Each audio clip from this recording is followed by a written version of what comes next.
His fiancée was gone. Ethan Cole stood alone on the altar, watching as Chloe Vance, in her brilliant white wedding dress, sprinted towards a beat-up old motorcycle. He didn't move a muscle. She swung a leg over the cracked leather seat, her face glowing with an ecstatic, wild energy. "Ethan, just let me have this one last crazy moment," she yelled over her shoulder, her smile dazzling. "I promise after this I'm all yours. I'll do whatever you say." The driver was Leo Carter, her guy best friend. He gunned the engine, and they peeled out onto the road, a blur of white tulle and chrome. "How's it feel to be a runaway bride?" Leo shouted over the roar of the engine. "Like my life is finally complete," Chloe screamed back into the wind. A small, wry smile touched Ethan's lips. "Yeah," he murmured to himself. "Mine too, I think. Chloe, you and I are over." He calmly took the microphone from the wedding officiant. "Ladies and gentlemen," he announced, his voice steady, "my apologies for the unexpected turn of events. I hereby announce that the marriage between the Vance and Cole families is officially canceled." "Son, please. Chloe's just being foolish. I'll get her back here right now. I'll make her apologize," Mr. Vance said, mopping his brow with a handkerchief. "No need, sir. From this day forward, our families can go their separate ways." "Ethan, please give her a chance. She's just a kid at heart. She doesn't know any better," her father pleaded. Ethan ignored him, addressing the stunned guests. "Please, everyone, eat, drink, and enjoy yourselves. Today, everything's on me." Later that night, he stood in the new condo they were supposed to share, a bitter taste in his mouth. He wasn't the type to beg or make a scene. He was rational. Chloe had made her choice, and he wouldn't cling to a sinking ship. Rip off the Band-Aid. That was his motto. He picked up his phone. "Faye," he said to his assistant. "3 things. First, terminate all our contracts with Vance Corp. Immediately. Second, put this condo on the market. I want it sold by the end of the week. Third, arrange for the engagement ring to be returned." "Yes, Mr. Cole," she replied without hesitation. After a long, hot shower, he scrolled through Instagram. Chloe's feed was a chaotic explosion of posts. Runaway bride. Took a leap for one last taste of freedom. Hashtag no regrets. Hashtag live your life. A picture of her in the wedding dress, praying with mock seriousness in a tiny, bizarre roadside chapel. "Pretty sure I'm the first bride to get a blessing at the chapel of the Holy Cow. LOL. Then a cascade of stories. Playing ping pong at a dive bar, riding a roller coaster at an amusement park, shrieking in a haunted house. All in the increasingly grubby wedding dress. He let out a short, sharp laugh and shut his phone off. Go on, have your fun, he thought. One day you'll realize how childish this all was. He knew Chloe. She was impulsive, carefree, and hated being tied down.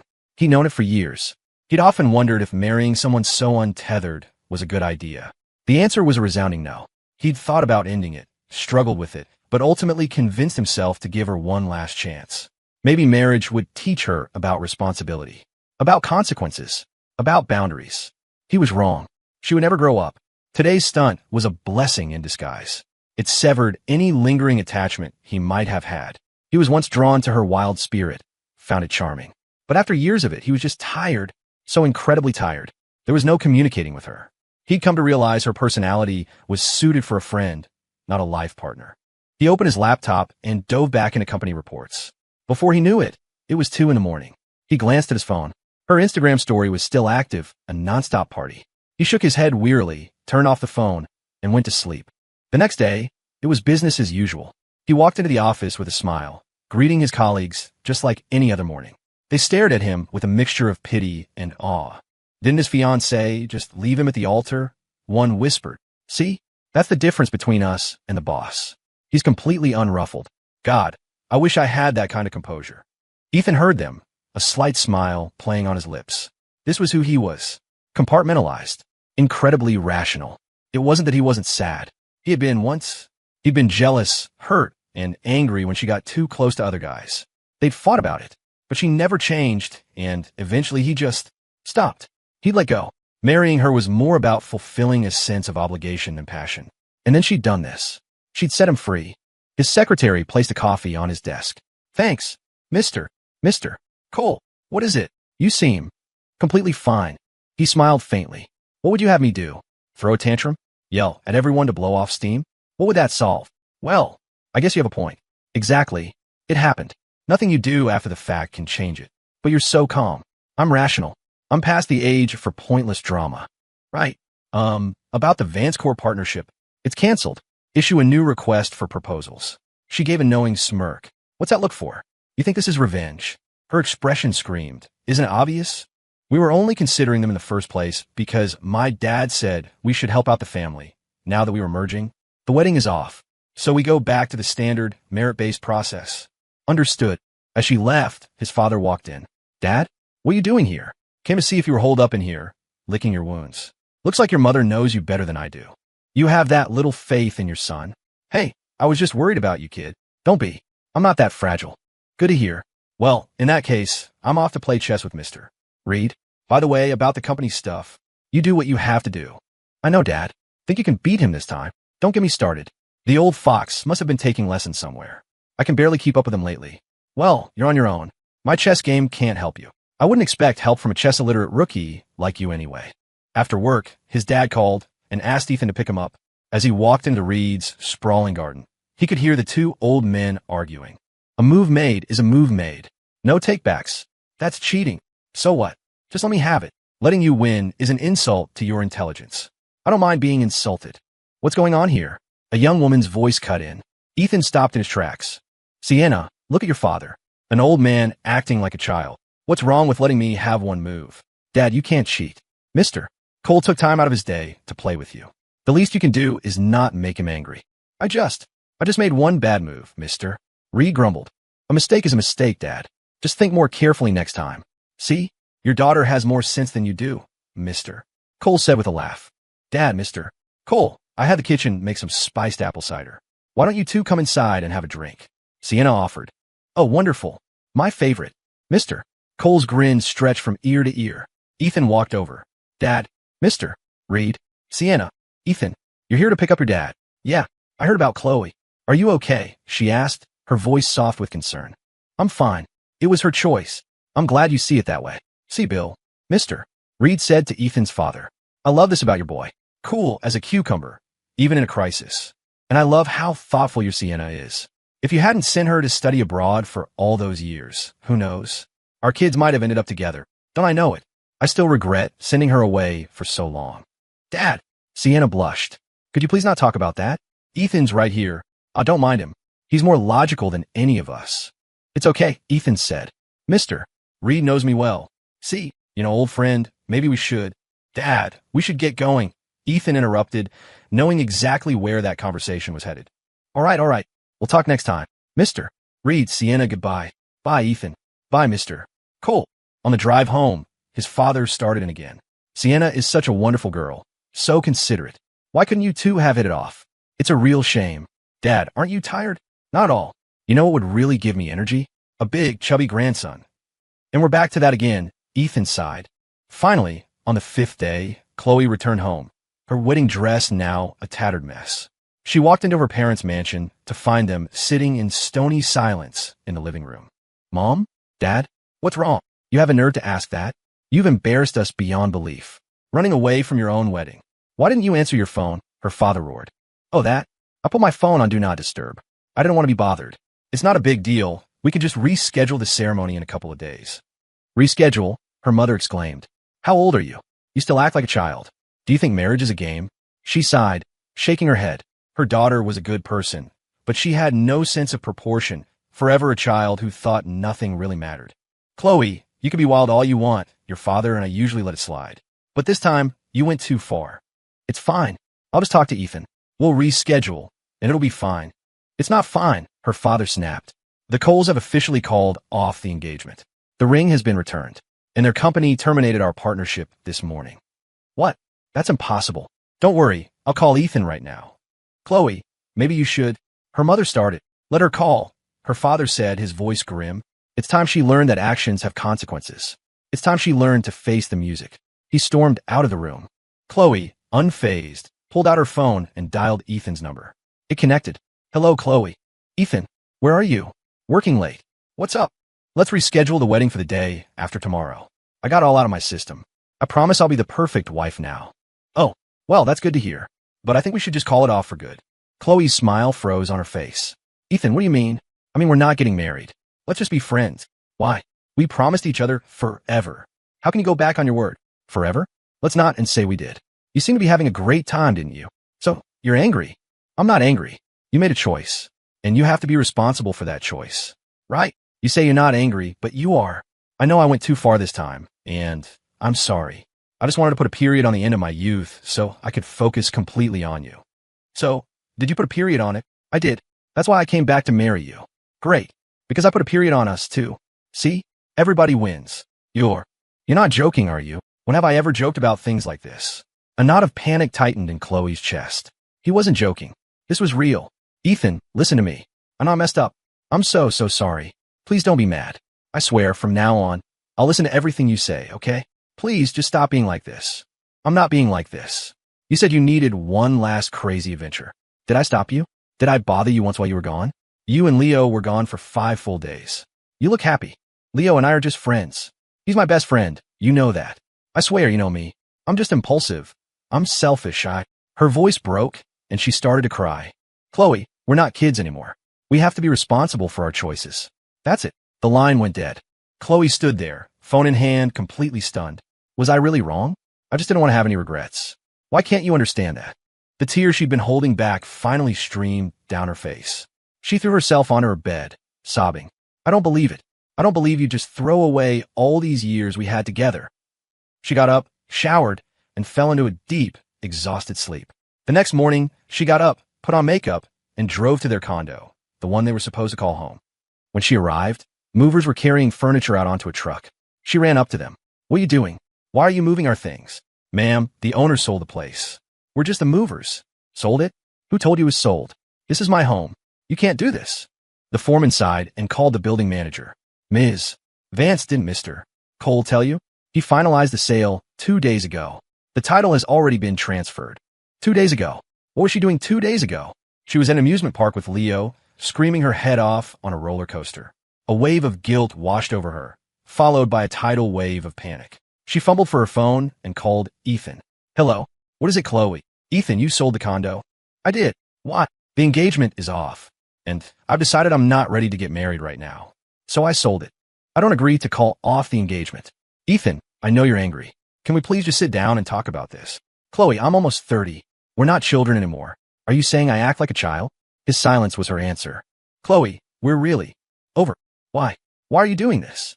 There is no why. We're adults. We have to take responsibility for the paths we choose.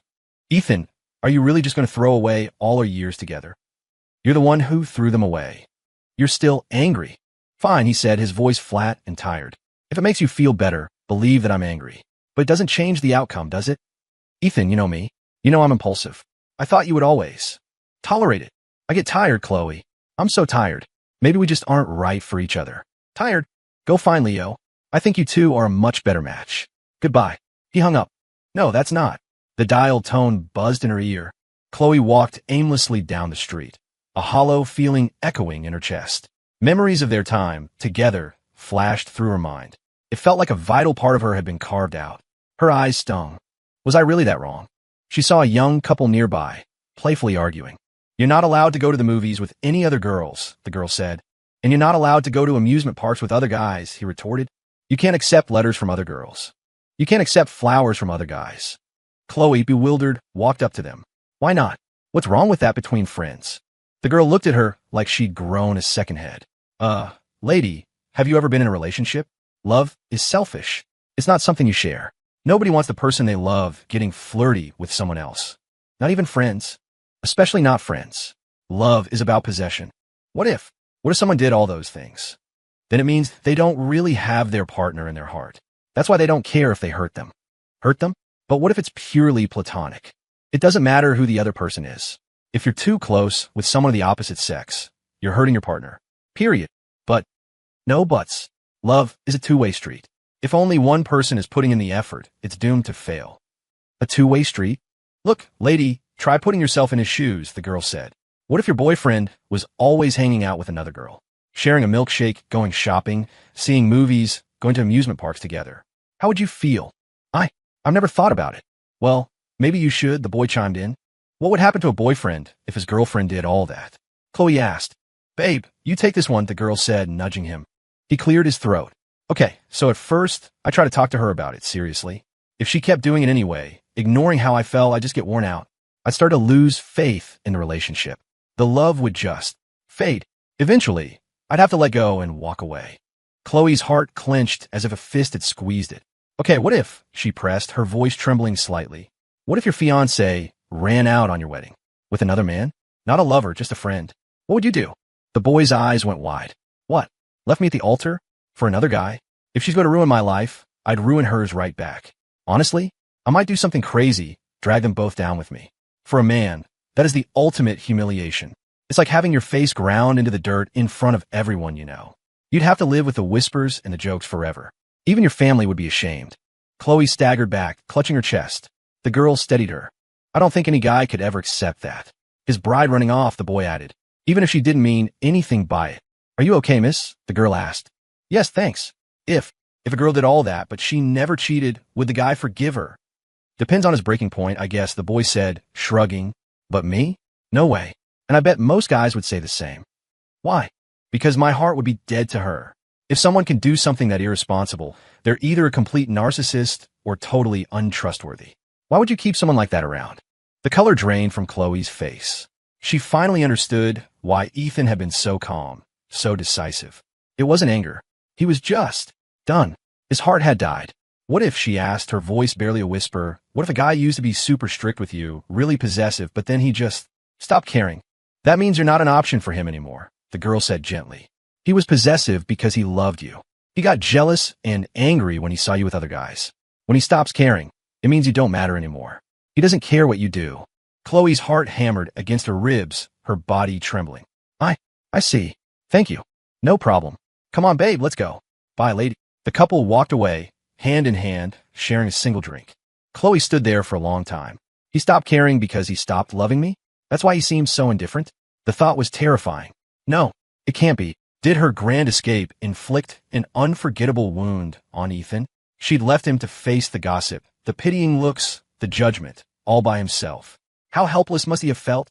Love is selfish. It's possessive. It's not for sharing. A montage of scenes flashed in her mind. Everything that young couple had described, she had done with Leo. And she had never once stopped to think, what if Ethan had a female friend like Leo? What if he was the one who left her at the altar for another woman? She shook her head, unable to bear the thought. Imagining it was suffocating. And yet, she had actually done it to him. She gasped for breath, clutching her chest. I was wrong. I was so wrong. Ethan, I'm sorry. I didn't understand boundaries. In that moment, she finally grasped the depth of the pain her thoughtlessness had caused him. And she had been completely oblivious. She started running, sprinting toward Ethan's office building, a desperate need to fix everything propelling her forward. There has to be a chance, she panted. If I apologize, if I tell him I was wrong, maybe it's not too late. But she wasn't sure. His attitude had been so final. He'd already sold their home. A deep, cold dread enveloped her. She reached his company's building just in time to see Ethan and Sienna Reed walking out of the main entrance, laughing about something. They said their goodbyes, and Sienna drove off. Chloe immediately ran up and grabbed his arm. Ethan, what are you doing here? Can we please talk? Ethan glanced at his watch. 30 minutes. There's a coffee shop around the corner. Sitting across from him, Chloe wrung her hands. I'm sorry, Ethan. I was wrong. I shouldn't have been so selfish, so reckless, so completely thoughtless about your feelings. Seeing him laughing with Sienna had sparked a jealous rage inside her, a feeling so intense it took her breath away. And she had done things 100 times more intimate with Leo. The regret was a physical ache. It's fine. It's in the past. It just proves we weren't right for each other. Ethan, I know what I did was horrible. I was so wrong, and I regret it more than anything. Can we please try again? Let's have another wedding. I swear from now on, whatever you say goes. I'll listen to you, I promise. She raised her right hand as if taking an oath, her expression deadly serious. Ethan looked at her for a long moment, then gently pushed her hand down. Chloe, we're really over. Why? Why can't you give me a chance to make it up to you? Because I don't love you anymore. The words hit her like a punch to the gut. What? When you ran off, I thought I'd be devastated. But I wasn't. I was just angry. Angry that you could still be so impulsive at a moment like that. I'll change. I'll change everything. You don't like me hanging out with Leo? I'll block his number right now. You want a quiet life? I'll stay home with you. Just don't leave me, she begged, tears streaming down her face, her grip on his hand desperate. Chloe, the biggest problem isn't Leo. It's that I don't have feelings for you anymore. How can you not have feelings? We were so in love. How did we get to this point? I know. I've asked myself that same question 1,000 times. How did it get this bad? Why? I didn't get it first, but now I do. Remember how I used to get so angry when you went out with other guys? How I'd lose my temper? Yes, it happened a few times, but after a while, when you started going out with him again, did I ever say anything? No. At first, it made me anxious and furious. I felt this crushing weight on my chest, but slowly, over time, that feeling just disappeared. Ding. The young girl's words from the street echoed in her head. When he stops caring, it means you don't matter anymore. She tightened her trembling grip on his wrist. Ethan continued, his voice void of emotion. It wasn't until you left me at the altar that I finally understood. My heart didn't feel a thing. Not a single pang of pain. Just cold anger. And I knew, right then, that you weren't in my heart anymore. Chloe was openly weeping now, her vision blurred. How did this happen? It's my fault. It's all my fault. I shouldn't have been so selfish. I shouldn't have ignored your feelings. I shouldn't have had such poor boundaries with Leo. It's done, Chloe. We both need to move on. My 30 minutes are up. I have a client meeting.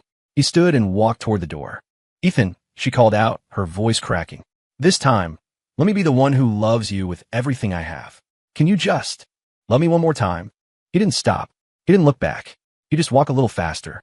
After that day, Chloe was a different person. She stopped wearing heavy makeup, stopped going to bars and clubs. She threw herself into her work at her family's company, learning to patiently solve problems she would have once ignored. In the process, she started to understand the meaning of responsibility. After work, her new hobby was learning to cook. I did it, she cheered, dancing around the kitchen. It was the 20th new dish she'd mastered. She carefully packed her best creations into a container and drove to Ethan's office. Ethan, I made these for you. I hope you like them. She held the container out to him, her hands trembling slightly. He took it, his eyes falling on the small red burn marks that dotted her hands and wrists. He frowned. Your hands. Chloe quickly hid them behind her back. It's nothing. Just try the food. He took a bite. It's good. A smile bloomed on her face. Don't do this again. The smile froze and shattered. You don't like it. That's not it. This is just inappropriate. Ethan, I'm really trying to change. Please, just believe me. That's not the point. Our relationship makes this inappropriate. You should go. And don't come back. He handed the container back to her and disappeared into a conference room. Chloe walked out of the building in a daze, a profound sense of powerlessness washing over her. This is so much harder than I thought. As she left, she heard the whispers from his employees. Isn't that the fiancé who ran out on him? What's she doing here? Trying to win him back after all that? I heard she ran off with her guy best friend for like a week. Ugh, seriously? Guy best friend. That's just code for a side piece.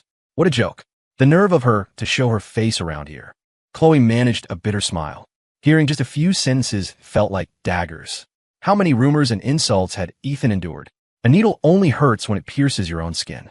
She finally understood.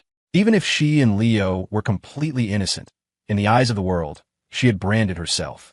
And Ethan was the poor guy who got cheated on and humiliated on his wedding day. A joke for the rest of his life. The thought made her sick with regret, hating herself for her incredibly irresponsible actions. I can't give up, she told herself, her resolve hardening. He put up with my nonsense for so long. I have to be just as persistent. She took a deep breath. You can do this, Chloe. Fight for your happiness. She continued to bring him lunch every day. When she couldn't see him, she'd leave a note with the food at the front desk. But the business partnership between the Cole and Reed families grew stronger. Ethan and Sienna were seen together more and more often, arriving and leaving work at the same time, until they were nearly inseparable. After only a month, Chloe was at her breaking point. She finally understood. This is what it feels like, to see the person you love being close with someone else. This anxiety, this constant ache in your chest. Is this what Ethan felt all those years? She had tried everything she could think of to make amends, but it had almost no effect. Ethan remained cold and distant. She was starting to understand. It's so hard to win back someone's heart. I can barely last a month, but you endured this for 3 whole years before you finally gave up. A love that should have been hers, so easily. She had pushed away again and again with her selfishness and impulsiveness, until it was completely out of reach. Every time Chloe saw him laughing with Sienna, eating with her, working with her, walking with her, it was like a knife twisting in her gut. She could only watch from a distance, consumed by jealousy and insecurity. At night, she'd wake up from nightmares, her mind replaying images of the two of them together, unable to fall back asleep. She began to spiral, her thoughts growing darker. How far have they gone? Have they held hands? Kissed? The agonizing feeling was a constant torment. I can't take it anymore, she screamed in her pillow one night. Ethan, is this what it felt like for you? She finally understood his pain. It was unbearable. I was such a terrible girlfriend, she sobbed, tears soaking her pillowcase. But she couldn't give up. This was a mess of her own making, and she had to be the one to clean it up. The next day, she pulled herself together and continued her quest. She had a pair of custom diamond rings made, one for him and one for her. She planned to propose to him at his birthday party. On the day of the party, she walked in holding a bouquet of roses and the ring box, imagining the look on his face when he happily accepted. But as soon as she entered the ballroom, she heard a crowd chanting, "Say yes, say yes, say yes." Chloe followed the sound and saw Ethan on one knee, holding out a ring to Sienna Reed. Clatter. The roses slipped from her hand and scattered across the floor. Her heart stopped. In that frozen moment, all she could think was that she was about to lose him forever. Without thinking, she pushed through the crowd. "You can't propose to her," she yelled. Every head in the room turned to look at her. She stumbled forward and grabbed Ethan's arm. "Ethan, you can't do this." "Why not?" he asked, his voice cold. "Because you're supposed to marry me." "I was. But you already made your choice when you ran away, remember? That was a mistake. I was being impulsive, and I know that now. I love you, Ethan. I really, truly love you. I can't live without you." The tears she'd been holding back burst forth, her hands shaking as she clung to him. "But I don't love you anymore, Chloe," he said, his voice gentle but firm. Her world tilted. "How can you not love me? After all these years, there has to be a chance. All those years just prove one thing. How you managed to slowly, piece by piece, kill every last bit of love I had for you." Chloe froze, her expression shattering. A terrifying panic seized her. "Chloe, please don't do this," Sienna said softly from beside them. Chloe turned, grabbing onto Sienna's arm as if she were a lifeline.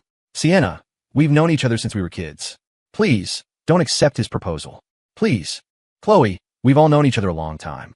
Can you please stop making a scene?" Ethan said, his patience wearing thin. "I don't want to, but I don't have a choice."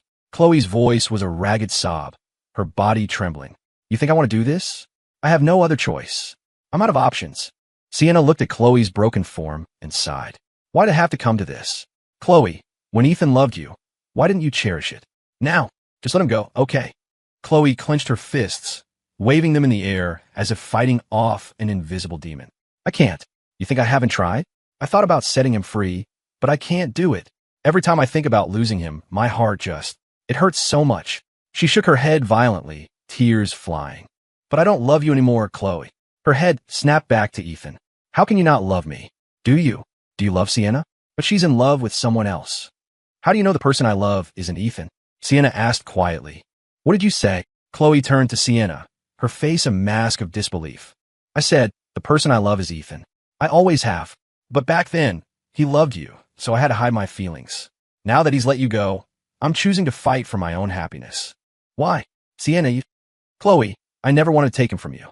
If you two had been happy, I would have wished you the best. But he's moved on, so I'm taking my chance." "You told me you were in love with me?" Ethan asked Sienna, looking genuinely surprised. "Yes, Ethan. I've always loved you." No, you're lying." Chloe insisted. "You told me you loved the boy who saved you from kidnappers when you were a kid. The one who got that long scar on his arm." Her voice trailed off as Ethan slowly rolled up his sleeve. On his wrist was a long, faded white scar. Chloe's eyes widened. "How is that possible? Why did I never know?" "Because you never really tried to know me," Ethan said softly. "Do you know what my favorite flower is?" "Roses." "No," he said. Sienna spoke up without hesitation.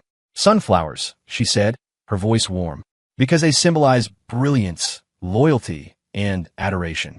They also represent bravely pursuing your own happiness and a silent, devoted love." How did you know that?" Ethan asked, staring at her. "Because I've always been watching you, Ethan." Chloe stood there, speechless. "I don't believe it," she finally stammered. "You're just guessing. Ask something else." "Fine," Sienna said calmly. "Do you know his favorite food? His favorite sport? His favorite singer? The one place in the world he's always wanted to go?" His favorite food is Sichuan boiled fish. His favorite sport is hiking. His favorite singer is Jaden Wong, and he's always wanted to go to Paris." "No," Sienna said gently. "You're wrong. Ethan's favorite food is spicy jambalaya," Sienna said, her gaze fixed lovingly on him. "His favorite sports are swimming and basketball. His favorite singer is James Taylor, and the place he wants to go most is the Arctic to see the northern lights. Ethan looked at her, utterly astonished. He had never told anyone those things. How could you possibly know? Because I was always paying attention, Ethan. My eyes were never on anyone else. Impossible. This is impossible. You're all lying to me. Chloe cried, shaking her head frantically. It's over, Chloe, Ethan said, his voice filled with a final, weary sadness. And just so, you know, everything you just listed, those are all Leo's favorites. Chloe clawed at her own hair, stumbling backward, muttering to herself. Impossible. How could I not know? Ha ha ha. I didn't know. I really didn't know. Ha ha. As Ethan slipped the engagement ring onto Sienna's finger, something inside Chloe finally broke. Laughing and crying at the same time, she turned and fled from the ballroom. For a long time after that, no one saw Chloe. She reappeared on the day of Ethan and Sienna's wedding, dressed in a magnificent white gown of her own. She waited until the moment they were about to exchange rings, then rushed onto the stage. Ethan, I'm begging you, just give me one more chance. Look, she held up a leather-bound journal. Inside, every page was filled with meticulous notes on Ethan's likes and dislikes. She then held up a tablet, playing a video of a vast, 1,000-acre field of sunflowers that she had planted with a team of landscapers. Then a video she had filmed herself played on a large screen behind the altar. Ethan Cole, her image on the screen, said, her voice thick with emotion. I know my past recklessness hurt you deeply, but that was never my intention. My heart has always loved you. I was just too selfish and immature to see it, too lost in my own world to consider your feelings. I was too late in understanding. Now, in front of everyone, I swear to God that from this day forward, I will devote my entire life to you. My heart and my eyes will see only you. If I break this vow, may I be struck by lightning and die a horrible death. All I ask is for one more chance to love you. Will you marry me? The video ended. In person, Chloe dropped to one knee, holding up the pair of custom rings. Ethan Cole, please marry me, she cried out. Sienna stood beside him, her brow furrowed, looking at Ethan with uncertainty. I'm sorry, Chloe. I can't marry you. Sienna's tense expression relaxed into a gentle smile. Why? Chloe's heart plunged into an icy abyss. When you abandoned me, time and time again. When you took Leo to all the places I told you I dreamed of visiting. When you ran away from our wedding with him. In those moments, it became impossible. With every word he spoke, the color drained from Chloe's face until she was ghostly white. Please stop, she whispered. I know I was wrong. I was horrible. I swear, there was never anything between me and Leo. I never did anything to betray you. None of that matters anymore, Chloe. Because in the process of you ignoring me again and again, my heart emptied itself of you. There's nothing left. The person I love now is Sienna. Being with her, I've learned what love is supposed to feel like. It's happy. It's peaceful. You don't have to live in constant fear. It's about mutual support and unconditional security. I'm happy with her. So please, let me go. This isn't how it's supposed to be, Chloe mumbled, her body trembling on the verge of collapse. What's lost is lost forever. Her mother could no longer stand to watch. She went up and pulled Chloe to her feet. Honey, give up. It's really over. But I can't let him go. Chloe's cries were ragged, torn from the depths of her soul. Ethan, is there? Really? No chance for us. Ethan just shook his head, his expression firm and resolute. Her parents half-carried, half-dragged the nearly hysterical Chloe from the venue. Sweetheart, sometimes letting go and wishing someone well is also a form of love, her mother said gently. Wish him well, but the person standing next to him should be me. But you're the one who pushed him away, aren't you? Yes, I did. I pushed him away, she sobbed. It's my fault. Mom, my heart hurts so much. It hurts so bad. What do I do? Forgive him. And forgive yourself. It was only then that Chloe truly understood. Ethan had been like the air she breathed. You never notice it when it's there, but the moment it's gone, you suffocate. A line from an old poem came to mind. You never know how love begins, but it grows ever deeper. From that day on, Chloe locked herself away in her family's mansion, spending her days in tears. She wrote down every memory she had of Ethan, reading them over and over, each word a fresh stab of pain, each memory a new wave of regret. A year passed. Chloe emerged, more mature, more serious, more responsible. She had endured the heartache and forced herself to let Ethan go. When Leo came to see her, she turned him away, ending their friendship for good. The fault wasn't his, she realized. It was hers for being so naive and reckless. Are you blaming me? I thought we were best friends. I don't blame you. I blame myself for being so selfish, for not caring about anyone's feelings but my own, for not considering Ethan. But we were just friends. It doesn't matter if we were. When our interactions cross a line, to everyone else, especially to the person who loved me, it just looked like an emotional affair disguised as friendship. I realized that far too late. So you're ending our friendship? I'm not ending it. I'm making a choice. Leo left.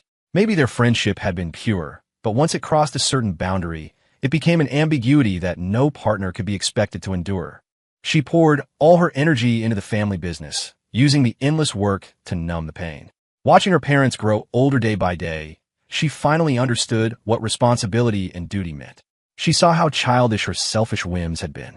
She had failed as a girlfriend, failed as a fiancée, and committed the absurd, unforgivable act of running away from her own wedding. Her actions had even torpedoed a major partnership for her family's company. It was pathetic. She had no integrity. After 2 years of hard work, she had turned the company around. She went home on time every evening. Looking at her graying parents, she felt a pang of guilt for never having been a truly responsible daughter. For the sake of a so-called youth with no regrets, she had done so many childish, irresponsible, and idiotic things. Only now did she realize that her quest to have no regrets had created the single biggest regret of her entire life. Every time she thought of it, she couldn't help but laugh at herself. What an idiot. You got exactly what you deserve. She thought she could forget Ethan. But whenever she caught a glimpse of him somewhere in the city, the familiar, heart-wrenching pain would return. And at night, the memories would flood back, a relentless tide she couldn't stop. She didn't know how long this torture would last. The only thing she could do was resist the urge to interfere in Ethan and Sienna's life. She couldn't bear the thought of him hating her. If I could just have one more chance, do it all over again, she would whisper to herself in the dark. I wouldn't be so reckless. I wouldn't leave him. I wouldn't ignore him. I would marry him, have children with him. But there were no do-overs. She had finally learned the truth of that old saying. You have to walk the path you choose, even if you have to crawl, even if it leads off a cliff. Because no one will be waiting for you back where you started.